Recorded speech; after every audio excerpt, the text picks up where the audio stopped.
At last Israel Iran యుద్ధాన్ని ముగించాయి. Fine. ఈ 10-12 రోజుల యుద్ధంతో వాళ్ళు ఏం సాధించారు, including America? Very first, Israel ఇరాన్లు మరింత ఆర్థిక పతనావస్థకి జారిపోకుండా తమను తాము కాపాడుకోగలిగాయి యుద్ధాన్ని విరమింపజేసి. బట్ ఎవరికి ఎక్కువ నష్టం జరిగింది?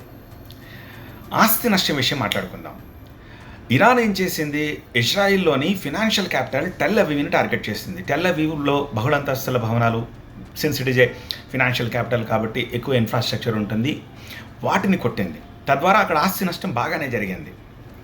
వేరాజ్ ఇజ్రాయెల్ టెహ్రాన్ని కొట్టినా కూడా టెహ్రాన్లో టెల్ అవీవ్ తరహా ఇన్ఫ్రాస్ట్రక్చర్ బిల్డింగ్స్ ఉండవు కాబట్టి అక్కడ ఆస్తి నష్టం తక్కువే జరిగింది. కానీ ఇజ్రాయెల్ ఏం చేసింది, సైమల్టేనియస్లీ వాళ్ళ న్యూక్లియర్ ఫెసిలిటీస్ని టార్గెట్ చేసింది. న్యూక్లియర్ ఫెసిలిటీస్ అనేవి వెరీ ఎక్స్పెన్సివ్, వాటన్నిటిని మ్యాక్సిమం టు మ్యాక్సిమం డ్యామేజ్ చేసింది కాబట్టి ఇరాన్కే ఆస్తి నష్టం ఎక్కువగా జరిగింది.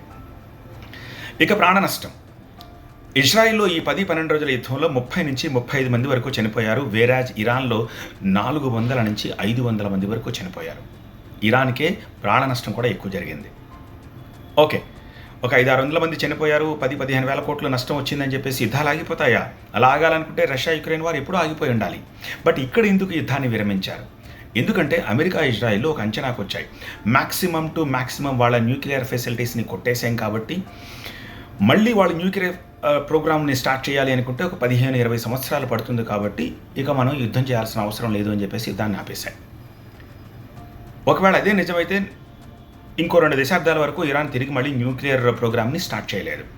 కానీ ఇరాన్ ఏం చెప్తోంది, మేము శుద్ధి చేసిన 400 కిలోల యురేనియాన్ని సేఫ్గానే ఉంచుకున్నాము, వేరే చోటకి తరలించాము, మా దగ్గర భద్రంగానే ఉంది అంటుంది.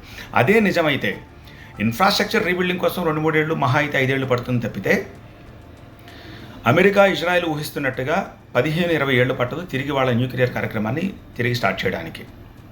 బట్ ఒకవేళ అది కూడా నిజం అనుకుంటే ఇజ్రాయెల్ అమెరికాకి దానికి సంబంధించిన ఆలోచన కూడా ఉండాలి కదా.